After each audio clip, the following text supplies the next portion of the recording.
안녕하세요. 순비제 제주농부입니다. 오늘은 쪽파밭에 와 있습니다. 지금 낮에는 굉장히 좀 덥습니다.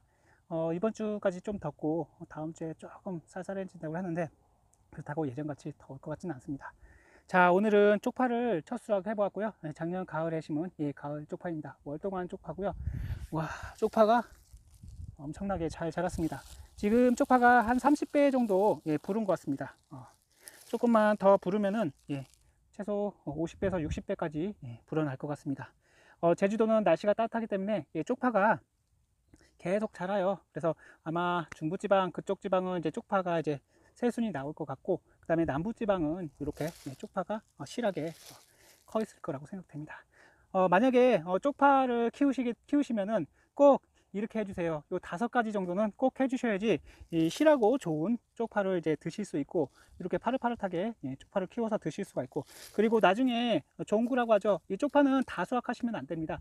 일부 한 3-4뿌리는 남기셔서 그 뿌리가 이제 나중에 여기 알이 차거든요. 알이 동그랗게 차기 시작합니다. 한 4월 정도면은 저희 밭은 이제 알이 차고 쓰러지기 시작할 건데요. 그때 이제 종구가 지금부터 이제 굵어지기 시작합니다. 그래서 첫 추비가 굉장히 중요해요. 추비를 잘 주셔야지 쪽파가 분할이, 그러니까는 분할이 된다고 하죠. 한 개가 뭐 2개가 되고 2개, 4개가 되고 막 그렇습니다. 분할도 잘 되고 종구도 이렇게 동그랗게 크고 아주 실하게 됩니다. 자, 오늘은 쪽파밭에서 해야 할 일에 대해서 이야기해 보도록 하겠습니다. 쪽파밭에서 해야 될 일이 한 5가지 정도 됩니다. 쪽파밭뿐만 아니라 마늘밭, 대파밭, 뭐 양파밭도 마찬가지입니다. 꼭 해야 될 일이 있습니다.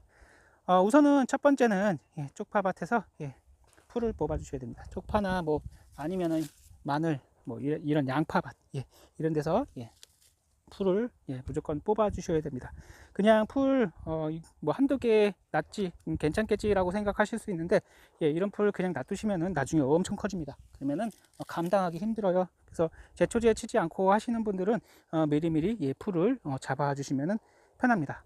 보일 때마다 한두 개씩 뽑아 주세요. 그러면 굉장히 편하게 농사를 지으실 수가 있습니다. 저도 풀이 보이는 것마다 이렇게 뽑아 줘서 지금 말랐죠? 이렇게 보이는 것마다 뽑고 있습니다. 그래도 많아요. 사이사이에. 자, 이런 풀들 뽑아주시고, 두 번째는 해야 될 일이 바로 추비입니다. 추비가 제일 중요합니다. 왜냐하면 양분을 가장 많이 필요로 할 시기고, 그리고 월동안 그런 작물이기 때문에 마늘도 마찬가지로 추비가 중요하죠. 추비 이렇게 주니까 1차 추비 줬는데 이렇게 잘 컸습니다. 곧 2차 추비 줄 건데 엄청 잘 자랐습니다. 2차 추비 주고 하면은 굉장히 잘 자랄 것 같아요. 주말에 비가 온다고 하니까 주말 전에 추비를 주면 될 것 같습니다. 자, 요즘엔 비가 안 올 수도 있죠. 비가 안 올 때는 추비를 주시고 꼭 물을 한 번씩 이렇게 물을 주세요. 물을 주실 때 꼭 살균제나 살충제를 넣어서 관주하듯이 뿌려주시면 됩니다. 이렇게. 그리고 알을 굵게 하기 위해서는 복합비료를 주시되 가리질 비료를 주시게 되면은 가리질이 이제 이 작물의 품질을 높일 뿐만 아니라 수확량도 높입니다. 즉 알을 굵게 만들죠. 그래서 지금 시기에 하셔야 될 게 바로 가리질 비료를 주시는 게 좋습니다. 영양제도 있어요. 영양제 중에 이제 이 알을 굵게 하는 뿌리 작물에 아주 좋은 영양제들이 있습니다. 군 비대제라고 하는 건데요. 그런 것도 넣어 주셔도 큰 도움이 되겠습니다. 오늘은 좀 이따가 제가 추비를 주고 그다음에 물을 주면서 여기다가 이제 살균제와 살충제를 넣어서 뿌릴 것입니다. 자, 보세요. 추비를 주면서 그 다음으로 중요한 게 바로 칼슘제입니다. 이게 요 노란 게 지금 칼슘제인데요. 지산칼슘입니다. 이 끝이 이렇게 노랗게 마르는 증상이 있는데요. 요거는 대체적으로 물 부족일 가능성이 높고요. 요즘에 좀 가물잖아요. 물 부족이 생기면 칼슘 부족이 생길 수가 있습니다. 이 끝이 노랗게 되는 그 현상은 뭐 무름병일 수도 있고 칼슘 부족일 현상이 있는데 무름병은 전체적으로 작물이 말라 죽습니다. 따라서 칼슘은 추비로 꼭 주시고 시간이 되신다면 연면 시비로 칼슘제를 주시는 것도 좋은 방법입니다. 그리고 세 번째로 하실 게 바로 이것입니다. 저는 작년에 쪽파를 심고 쪽파를 굉장히 조그만 걸 심었어요. 그런데도 이렇게 큽니다. 쪽파가 이렇게 커진 이유가 뭘까요? 바로 적절한 추비와 그리고 제식 간격입니다. 중간중간에 지금 쪽파가 없죠. 중간중간에 쪽파를 다 심었었습니다. 하지만 제가 다 수확을 했습니다. 굉장히 넓게 넓게 제가 지금 쪽파를 수확했죠. 이거는 쪽파가 아니고 꼭 대파 같습니다. 대파 같아요. 이렇게 좁은 곳은 좀 작지만 좀 작죠. 이렇게 넓은 곳은 쪽파가 엄청 잘 되었습니다. 예.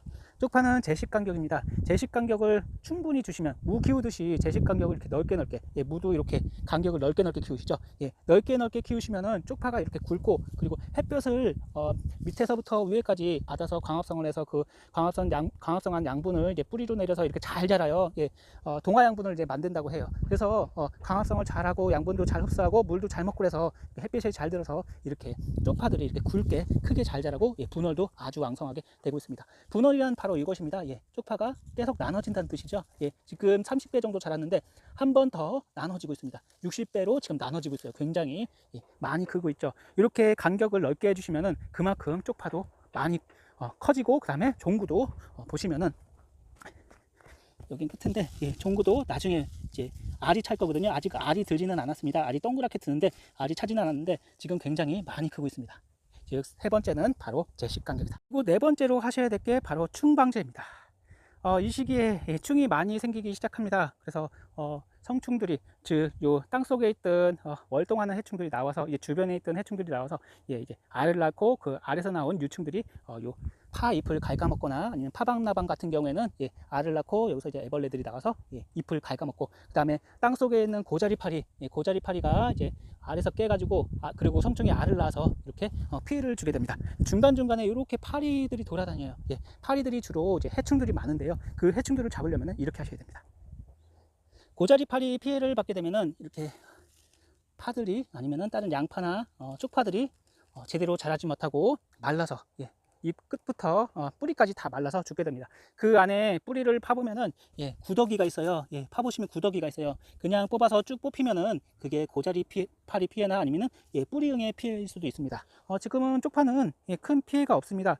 쪽파든 마늘이든 양파든 대파든 고자리파리 피해를 보면은 제대로 성장을 하지 못하고, 요것 같이 제대로 성장을 하지 못하고, 뿌리 쪽이 뿌리와 뿌리와 줄기를 갉아먹어서, 나중에 되면 요 뿌리를 뽑아 보시면 요 안에 구더기가 있습니다. 구더기 피해를 볼 수 있고요. 그래서 오늘은 여기다가 제가 토양 살충제를 할 건데요.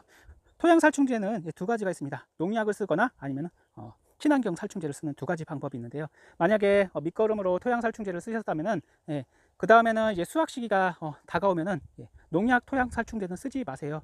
그걸 쓰게 되면 아무래도 잔류 걱정도 있고, 똑같은 그런 토양 살충제를 2번 이상 쓰시면은 안 됩니다. 법적으로 안 되게 돼 있고요. 저는 그래서 초반에 이제 밑거름으로 토양 살충제 농약을 썼더라도 그 다음부터는 친환경 토양 살충제를 씁니다. 바로 이 친환경 토양 살충제 3개를 가지고 와봤는데요. 요 두 가지는 미생물 제제입니다. 미생물이 이제 땅 속에 있는 해충들을 제거하는 그런 미생물이고요. 요거는 식물 추출물로 만든 그런 토양 살충제입니다. 요 두 가지를 이렇게 미생물 제제와 토양 친환경 식물 추출물로 만든 요 두 가지를 함께 해주시면 시너지 효과가 있겠죠. 따라서 이렇게 해주셔도 좋고요. 아니면 요것과 이렇게 총진싹이랑 함께 해주시면 더 효과가 좋습니다.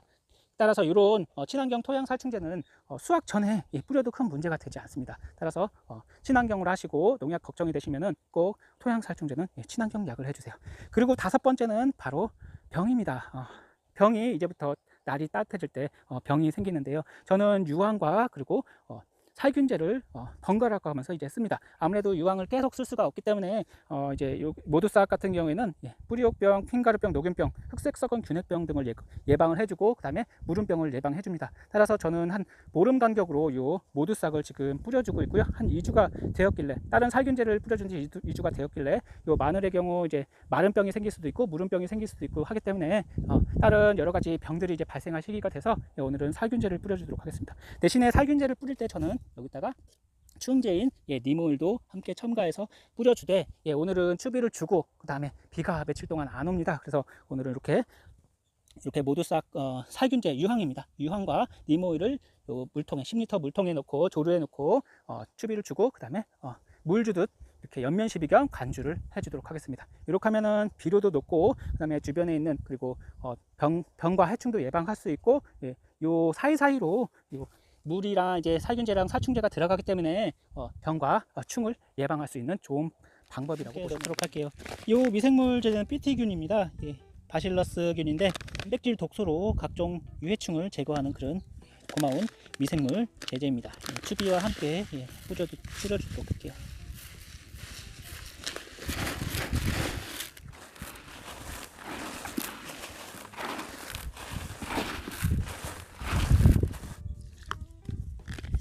유황을 주게 되면은 맛과 향을 올려주고 품질을 높여줍니다. 유황을 마늘, 양파, 쪽파에 주시면은 큰 도움이 됩니다.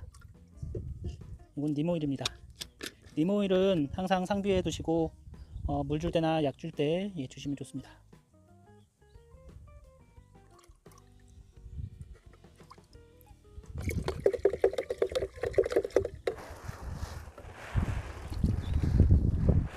이 유황이란 게 응애도 제거하기 때문에 뿌리까지 들어갈 수 있게 해주시면 좋습니다. 이렇게만 해주시면 땅 속에 있는 벌레 효과적으로 제거할 수 있어요.